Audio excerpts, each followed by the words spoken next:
If there is a nuclear explosion, this will be the end of everybody, the end of Europe. If there's an explosion, end of Europe, Ukraine on nuclear plant attack. Emergency services said a fire that broke out in a training complex at the Zaporizhia plant had been extinguished and there were no injuries. Europe's largest nuclear power plant in eastern Ukraine came under attack from Russian shelling early Friday, Ukrainian officials said, raising the stakes in Vladimir Putin's invasion as his forces bombarded cities across the nation. Emergency services said a fire that broke out in a training complex at the Zaporizhia plant had been extinguished and there were no injuries. Ukraine told the International Atomic Energy Agency the blaze had not affected essential equipment, and that there had been no change reported in radiation levels. A missile had hit the nuclear plant's Unit No. 1, and the Ukraine government is seeking more clarity on any damage, Energy Minister Herman Halushchenko told Bloomberg Television early Friday.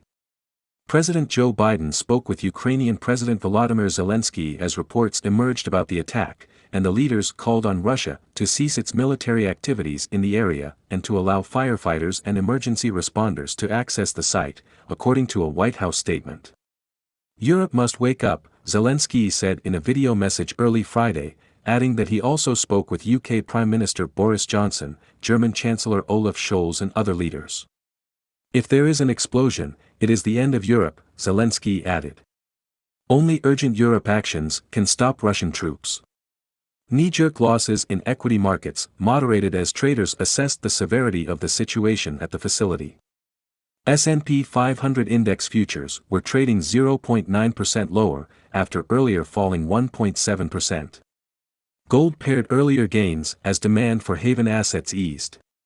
Mariano Grossi, the IAEA's Director General, spoke with Ukrainian authorities and warned of severe danger if its reactors were hit. The site accounts for about 20% of the country's electricity, according to its website.